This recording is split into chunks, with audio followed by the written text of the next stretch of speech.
if Democrats was doing what they needed to do and providing what needs to be provided to the American people, like Medicare, inflation, education, higher wages, the stuff that is essential to American people, this wouldn't be an issue. Because like I said, it's really nothing substantive about it.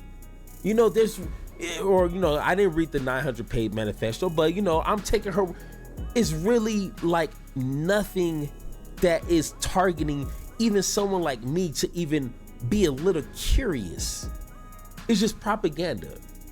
Oh, watch trans people, watch the gay people, watch the inner city people. The immigrants are gonna come over and take your jobs. Just the same talking points Republicans have been spouting for years.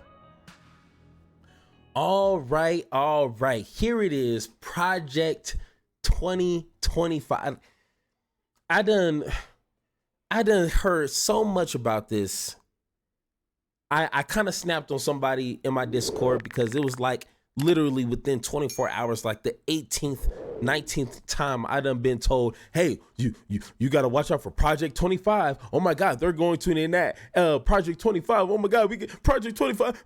It's like, I don't give a damn about no Project 2025. I don't give 2025 damns about no Project 2025. And hopefully throughout this video, you will understand, because this video could literally be a minute long, and I could just tell you the reason why.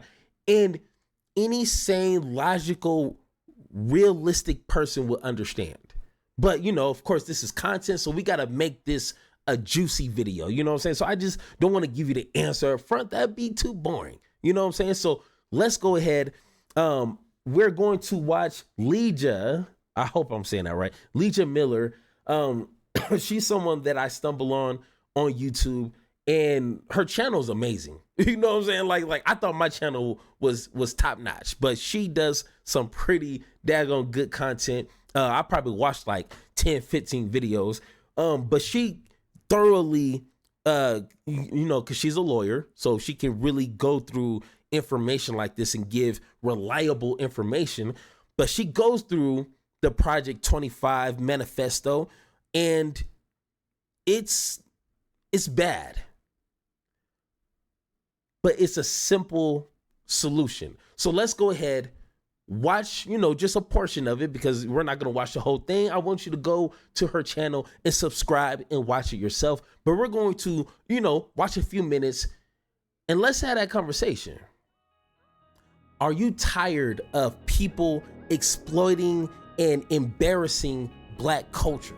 Are you tired of Black folks themselves denying Black history and denying the real reality that Black people have to live through every single day? Are you tired of Black people always constantly embarrassing Black folks who love their culture? Black people who want to see Black culture continue to rise and progress? Are you tired of white supremacy talking points coming out of everybody's mouths that's always demonizing and manipulating and pushing out propaganda that always hurts Black people at the end of the day? Well, good news, I done started another YouTube channel that is dedicated to revitalizing, renewing, and taking back Black culture and taking back Blackness. All you got to do is click the link down below that will take you directly to my new YouTube channel. Go ahead, subscribe, watch the videos, and like always, let's have that conversation. Now back to the video. Poured over the manifesto at length will help us in our dizzying tour of the being said, I did not, unfortunately, read 920 pages of this thing, though I don't think it's a bad idea to do so. I did, however, read the first 50 pages of the PDF, including the list of organizers, authors, the introductory note, and the foreword, to get a good flavor of what's going on. And frankly, entire books could be and have been written on some of the batshit theories and doctrines they rely on just in the introduction alone. So we have plenty to dig into. Plus, the work of journalists who have pored over the manifesto at length will help us in our dizzying tour of the policies laid out in this manifesto. So okay, so let me just throw this out there, all right? Because just sit back and enjoy the ride, all right? When have you noticed the Republican Party being crazy as hell? Now, I only been really in politics for about 6 years, 7 years, like faithfully. You know what I'm saying? I've always been in politics, been intrigued, but really getting into the nitty gritty. They've always had crazy policies and crazy, just really, nutty ideas, cultish type, So you shouldn't be surprised. Okay, that's step number one. You shouldn't really be surprised that Republicans are even, since Nixon, Reagan, it's really just been they're really slimy people, so there you go. Let's get into it. The policy book is divided into 5 sections. 1. Taking the reins of government. 2. The common defense. 3. The general welfare. 4. The economy. And 5. Independent regulatory agencies. The note at the beginning of the paper, authored by Project 2025 director Paul Dans, a former Trump official, lays out what's at stake. The long march of cultural Marxism through our institutions has come to pass. The federal government is a behemoth, weaponized against American citizens and conservative values, with freedom and liberty under siege as never before. Okay. The task at hand to reverse this tide and restore our republic to its original moorings is too great for any one conservative policy shop to spearhead. Okay. This is what a lot of this rhetoric contains, is nothing really. What he just said, Mr. Paul Dans, what he just said is general broad brush type of talking points. What? Okay, Marxism, if you, a lot of these people don't even understand what Marxism is, so they just hear the word Marxism and just think that, the government is here to kill their kids. They just think the extreme, which is on purpose. They purposely poison a word, and when Republican voters hear it, they just think the worst. So the federal government is a behemoth weaponized against American citizens and conservative values. What does that mean? Against American citizens, that's me, okay, and conservative values, what? Just gay marriage? Just letting people be who they want to be, and if they want to be gay, if they want to be trans, is that it? Under siege as never before. I don't know what that means. You know what I'm saying? And here's the secret, a lot of Republicans, who are not crazy, who are not insane, they understand this. Boom, there's a little piece of the solution right there. A lot of them are not this crazy. Liberty under siege as never is too great for any one conservative policy shop to spearhead. It requires the collective action of our movement. With the quickening approach of January 2025, we have 2 years and 1 chance to get it right. The language throughout the policy manifesto and the Project 2025 website is militant, clearly meant to play into the fears and the patriotic duty that far-right constituents feel so strongly. The same militant language that led to the righteous anger of the January 6th insurrection. The report starts with, "We want you." The 2025 Presidential Transition Project is the conservative movement's unified effort to be ready for the next conservative administration to govern at 12 noon, January 20th, 2025. Welcome to the mission. By opening this book, you are now a part of it. Indeed, one set of eyes reading these pages will be those of the 47th President of the United States, and we hope every other reader will join in making the incoming administration a success. Now, it's crazy as hell. Okay, reading that, I'm pretty sure it's you have to have damn near no life, no goals, no values, no self-worth. When you read that and you feel like you are literally on a mission, Like, you have to be one sad individual, okay? But I have to say, they know how to rile up their base. Democrats don't do that. Cornel West knows how to do it throughout, his own unique way. How do Democrats get you to vote? Oh, we got to stop the Republicans. Vote for me because I'm not him. Oh, that's it? What's your game plan? What's your battle plan? Where's your manifesto? You know what I'm saying? Like, damn, man, like make me feel like I'm part of the team. But like, this is one thing. Like, once again, you got to give credit when credit is due. It's like they know how to militarize. They know how to rile up and get regular people who are hurting, and they know how to play off that hurt and make them feel like, you know what? You have to get up and do something. You have to get up and do it because you're hurting now. Guess what? This could be a lot worse.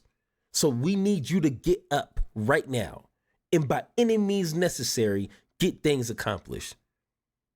They know how to do that. But no, Democrats, oh man, we messed up on student loan debt. We got to try again. Like, bro, get out of here.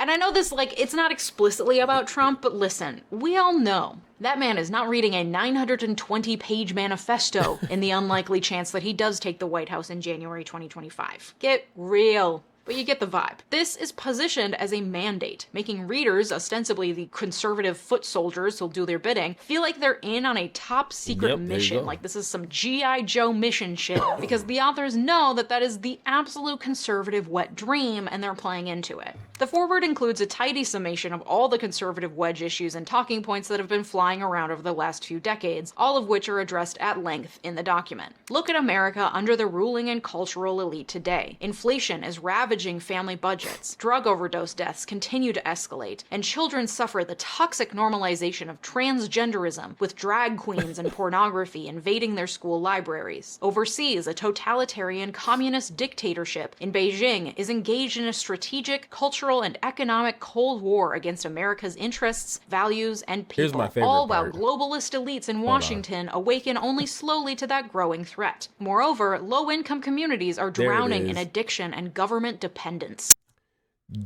You can't have a manifesto without attacking black folks. It just doesn't. You have to hit every single note. You have to hit every single key when you're having a manifesto like this. Okay, let's just break this down real quick, okay? And you'll see how much nothing is in this entire sentence here. There's nothing substantive about this.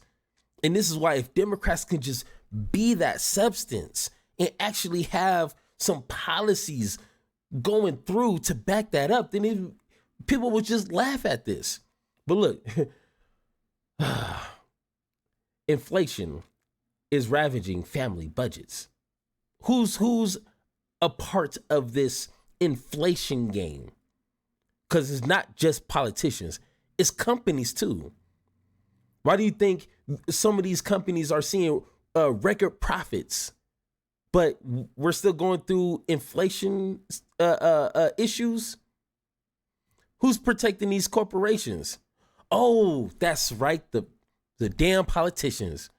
Oh, so you see how this manifesto is not being honest. They just want you to blame the Democrats, essentially. But while the Republicans are playing the same game.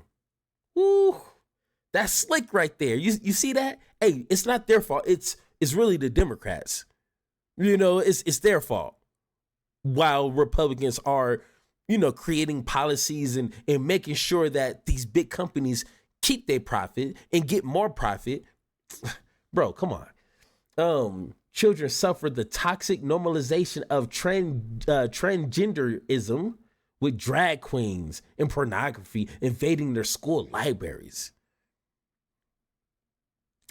Bro, how many times have we said on this channel, like, out of how many schools, how many instances have a drag queen? Like, what, maybe 3, 4, 5? We'll just say 100. But how many schools? You see how they're inflating something that's not inflatable, but they're making it seem like it's like urgent. Like this is the real pandemic right here. COVID-19 ain't got nothing on these drag queens because they're invading every school. No, that's not how that works. Once again, attacking trans people, which trans people only make up less than 1% of Americans. So once again, you think my paycheck getting eaten up by taxes, the corporations that I work for, is paying me as little as possible, but making me do a bulk of the work is trans people's fault? No, it's not. You see how that works? Blame somebody else. Have people look in a whole different direction. A little weird, but here's my favorite part right here. Moreover, low-income communities are drowning. I can't breathe.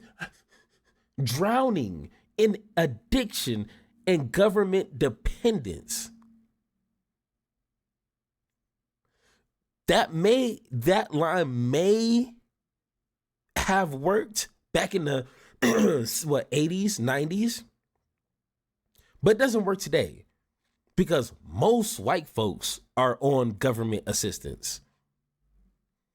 So, but this entire paragraph here is not based in facts. It's just based on stereotypes, fear mongering. Oh, black people are just dependent on government.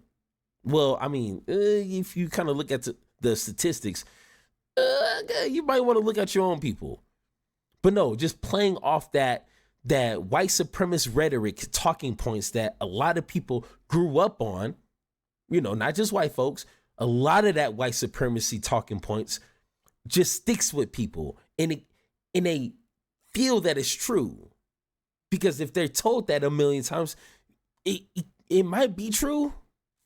So you just got to throw that in there to be like, oh man, we're going after everybody. You see how that works? So once again, it's a bunch of nothing. Contemporary elites have even repurposed the worst ingredients of 1970s radical chic to build the totalitarian cult known today as the Great Awakening. Most alarming of all, the very moral foundations of our society are in peril. The foreword goes on to list the 4 broad fronts that the policy mandate will cover. Those are 1. Restore the family as the centerpiece of American life and protect our children. 2. Dismantle the administrative state and return self-governance to the American people. 3. Defend our nation's sovereignty, borders, and bounty against global threats. 4. Secure our God-given individual rights to live freely, what our Constitution calls the blessings of liberty. And the manifesto goes on to lay out over 920 pages in 5 sections how they plan on furthering those 4 fronts. Chief among the policies promoted in the manifesto are a gutting of the administrative state and furtherance of the unitary executive theory, which we'll get into what those mean, plus anti-globalist and anti-environmentalist policies to protect from infiltration of Chinese culture into American life and continue the flourishing of American commerce, plus draconian anti-LGBTQ+ policies and a centering of religion and the traditional family unit in every aspect of governance. Yeah, it's bleak. Let's get into it. By far the scariest aspect of the policy, and the one getting the most critical commentary, is the absolutist commitment to gutting the administrative state and concentrating power into the hands of the president. Okay, so I remember I had a conversation with someone who joined the Discord, who disagreed with what I said about Vivek Ramaswamy. And one of the things that I brought up was Vivek wanting, he said something, if he was to get into office, with his $1 million smile, I'm going to get rid of all, the 3-word institutions, FBI, IRS, such and such.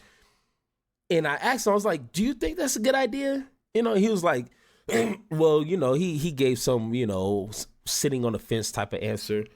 And I didn't really understand the gravity of that until I watched this and some other videos. But I told him, hey, it's a reason why they want to do that. And it's not 9 times out of 10. It has nothing to do with us. It has nothing to do with helping us out. Regular working hard, 50, 60 hours a week folks. it has nothing to do with us. It all has to do with them and them putting more money into their pocket, giving them more power and authority, and keeping them the top. I don't know how they're going to do it. I don't know how this all works, but kind of looking at their track record, it's always consistent with themselves in the center of it. And this is it right here. This is it. I was right. I'm glad to say I was right. Administrative state is sometimes called the fourth branch of government, and there have been debates for centuries as to whether it's constitutional. You know, all those agencies like the EPA, Social Security Agency, HUD, FEMA, the Fed, the Department of Homeland Security. Yeah, all those governmental bodies that manage the administration of day-to-day operation of the country and promulgate regulations for everything from transportation to healthcare to food to clean water. That's the administrative state. It's not technically in the Constitution, but that doesn't necessarily mean it's not constitutional. And listen, most law students take an admin law class, and I can tell you right now that shit is dry. I barely could keep my eyes open during that class, so I won't bore you with too much detail, but this issue does take on a new and much more important meaning when you learn what Project 2025 wants to do about it. So here's some Admin Law 101. Admin law governs the structure, decision processes, and behavior of administrative agencies. Those agencies are created by statute, executive order, or by state constitutions. Admin agencies are also referred to as commissions, boards, authorities, bureaus, offices, departments, divisions, etc. They're created by executive order, meaning when the president says so, or by Congress. Say Congress passes a law saying something is illegal. In that same law, they might say, we also create this new agency, and this agency is tasked with overseeing and implementing this law. For example, the Federal Food and Drug Administration was created by the Pure Food and Drugs Act of 1906 to oversee the implementation of that law. The main functions of administrative agencies are to investigate, make rules, and adjudicate. That's why there's administrative law courts. They're not state or federal courts, they're separate, less formal courts where agencies can conduct hearings and enforce the regulations that they write and promote. Those admin law rulings can be appealed up to state and federal courts, but most of the day-to-day workings of administrative agencies happen within the agencies and their courts. That doesn't mean, however, that there is zero oversight of these agencies. Like I said, rulings in the admin law courts can be appealed to state and federal courts. Congress can pass laws like the Administrative Procedure Act to rein in administrative agencies, and Congress also still controls the purse strings. The first federal admin agency was the State Department. Okay, so, hey, that was a lot of information. I wish I would have found the video, but how Vivek explained on why he would want to get rid of all these institutions doesn't even, not even a fraction explains the roles and why they were implemented in the first place. And you just want to, like, can you kind of just break that down a little bit more? You can't just be like, yeah, I'm just going to get rid. Like, no, why? And then, of course, you know, they're going to go back to the talking points to where how it does affect us-ish a little bit. I still don't understand their reasoning behind it. You know what I'm saying? But I knew, you know, someone like Vivek is lying to me. You know what I'm saying? So that's what kind of caught my ear at first. Like, it sounded like some bull, and come to find out, it is some bull. Department created in 1789 when Congress was still chock-a-block full of original framers of the Constitution, I might add, which does back up claims that the administrative bodies are implied in the Constitution. The idea behind creating these agencies, instead of having Congress or the president alone in charge of implementing the laws, because it turns out it takes a lot of work to run a country, and agencies are in charge of creating a lot of regulations. Further, agencies are staffed by subject matter experts. I think that is, if I had to throw a number, 80% of the reason why they want to get rid of most of these, if not all of these institutions, is regulations. That R word is worse than being called a racist to them. Okay.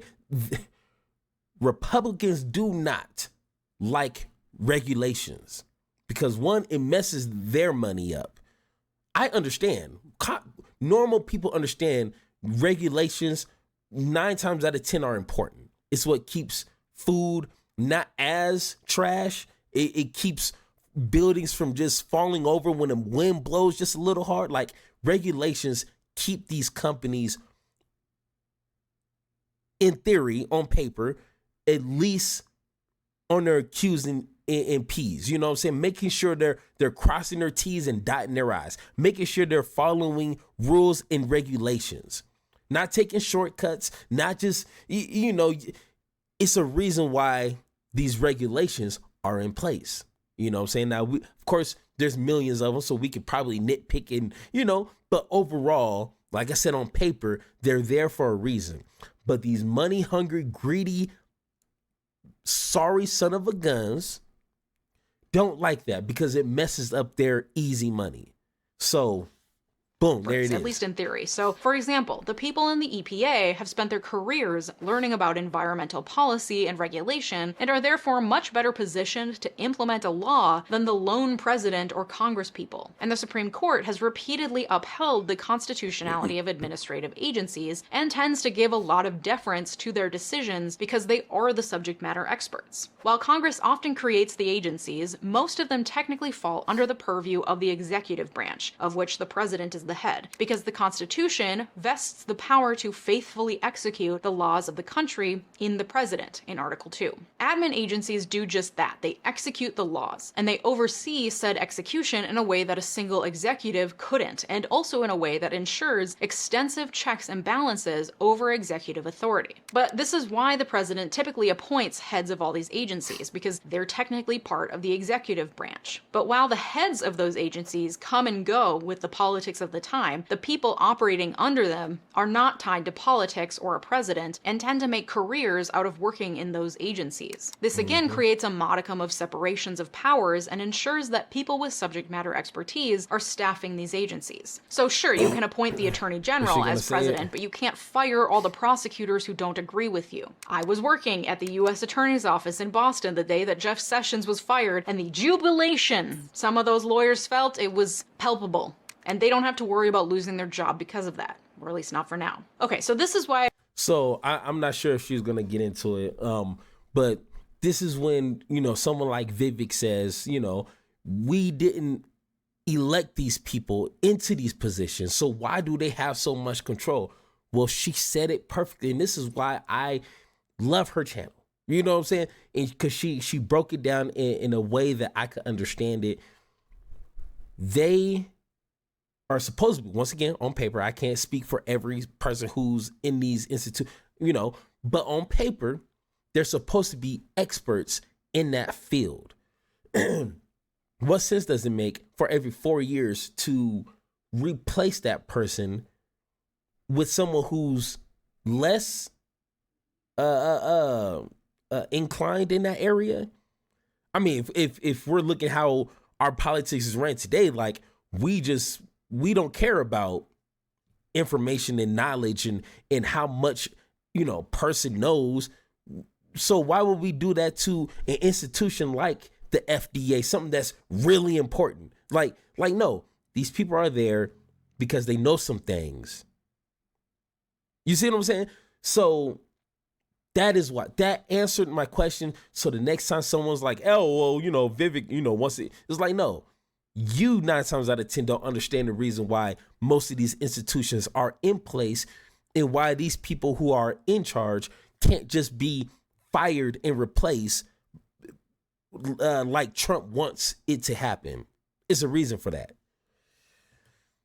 Administrative law is considered the fourth branch of government. It wields a lot of power. Some would say too much power, which is why Project 2025 is so dead set on gutting administrative bodies. Are we on the same page? Great. You are now more of an expert on admin law than 99% of the US population. The foreword in Project 2025's policy manifesto lays out their objections to the current state of affairs. Congress passes intentionally vague laws that delegate decision-making over a given issue to a federal agency. That agency's bureaucrats, not just unelected but seemingly unfireable, then leap at the chance to fill the vacuum created by Congress's preening cowardice. The federal government is growing larger and less constitutionally accountable, even to the president, every year. Okay, so they're saying there's too many bureaucrats and the president doesn't have enough power. It continues. The conservative promise lays out how to fire supposedly unfireable federal bureaucrats, how to shutter wasteful and corrupt bureaus and offices, how to muzzle woke propaganda at every level of government, how to restore the American people's constitutional authority over the administrative state, and how to save untold taxpayer dollars in the process.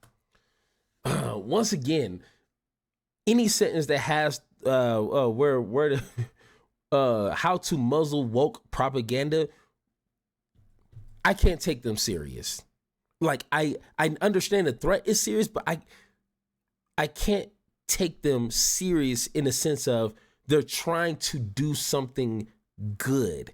If that makes sense. Like, you may not agree with someone, but you still feel like they're trying to do something positive. Like, Kyle Kulinski, like, I may not agree with, some of the things he said, but I do have a sense of he's just trying to find a strategy that will essentially benefit most of Americans. I get that. I understand it. But this right here, when someone says woke propaganda, like, what really woke, that's your word. That's what you're going to lead this off with. A made up, and we all know the history of woke and why they want to transform that word into something negative like critical race theory. I said this a million times in my other videos. You can't take them serious. Process. So they're basically Ron Swansoning the government, attempting to put people in places of power to dismantle federal agencies from the inside. Except it's not a fun joke about a lovable libertarian with a mustache. It has far-reaching consequences that are made all the more dire when you learn about the unitary executive theory, the theory upon which many of the Project 2025 recommendations rely. Okay, we got admin law, unitary executive theory. We are getting into some deep constitutional law principles today, my friends. And if you want even more of a primer on constitutional law, check out my free 2-week email course called Smartass Civics. Sign up to receive daily bites. And I might just sign up. All right, so let's go ahead and flip this here because I think we got a good idea. And like I say, if you guys want to really understand what this Project 25 is and not just try to fearmonger people like, oh my God, project, like, and you don't have any idea what it really consists of, go ahead, check out her video. Hopefully I can remember to put a link to her YouTube channel or to her video in my description because she breaks it down like a fraction. And I just don't have the time or the resources or tools to break it down as well as she does. So one thing she does mention at the end of the video is most Republicans who would read that, your average voter would read that because it really gets weird, especially with religion. It seems to be like their main source, you know what I'm saying? Because they know that is, so it's a Christian country, you know what I'm saying? So they utilize God and Bible verses to try to bait people to participate. But she said, and the stats show it, a lot of Republicans think that's batshit crazy. And 99% of Democrats and independents think it's crazy too. So I don't want people to feel like every single Republican voter is all for this. What you need to do, like I said before, is educate yourself on what this really is. Talk to many as people as possible, your friends, family. If you got a platform, explain it to people on what this consists of. Break it down from as simple as possible. And maybe they won't vote for Trump. Maybe because they know Trump is dumb enough to just implement this and not know how this is going to affect people. Because I think Trump is just a dummy. He's no secret mastermind, playing 4D. Like, no, he's just an idiot who people are using to get this enacted. So my biggest,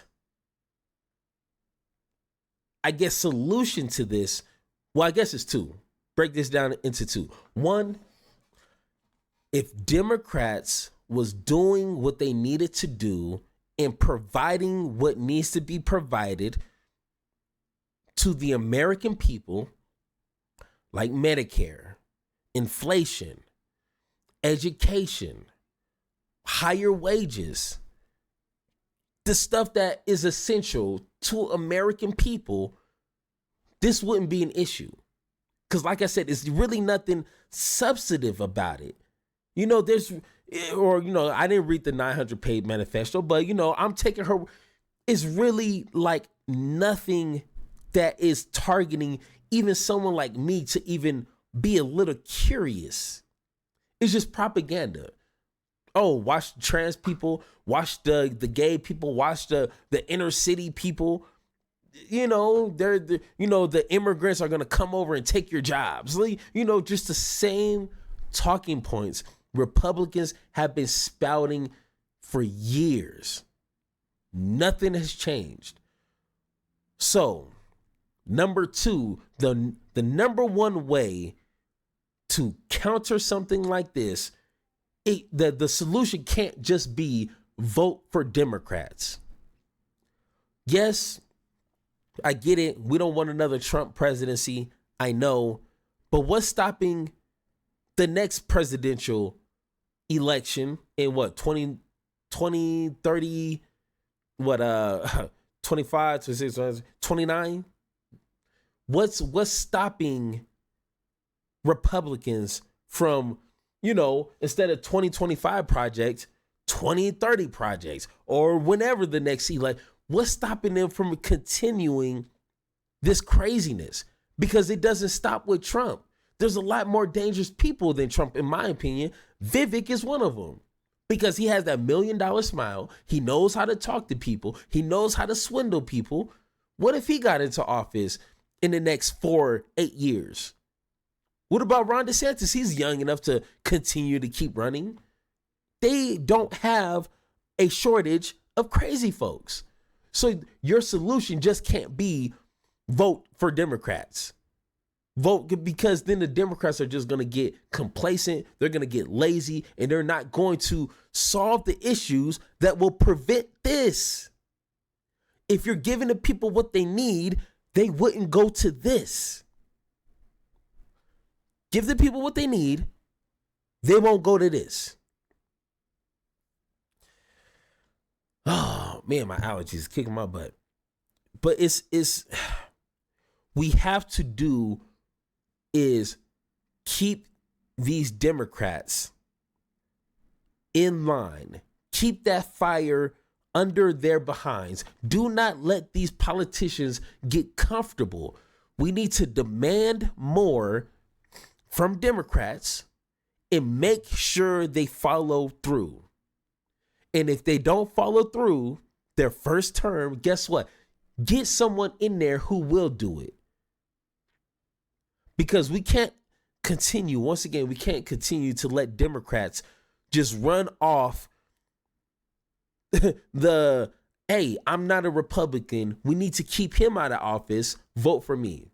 That doesn't work because we're just going to keep running into something like this every single election time. So we're just going to be in the same loop over and over. If you don't understand that, you're lost, bro. Like you just don't understand how this works. And I'm sorry, this conversation isn't for everybody. So let me know in the comments. Let me know in the comments if you think Project 2025 is a real threat and we just need to vote blue no matter who. Tell me if you feel like it's not such a big deal. Like let me know what you guys think in the comments down below. And like always, let's have that conversation.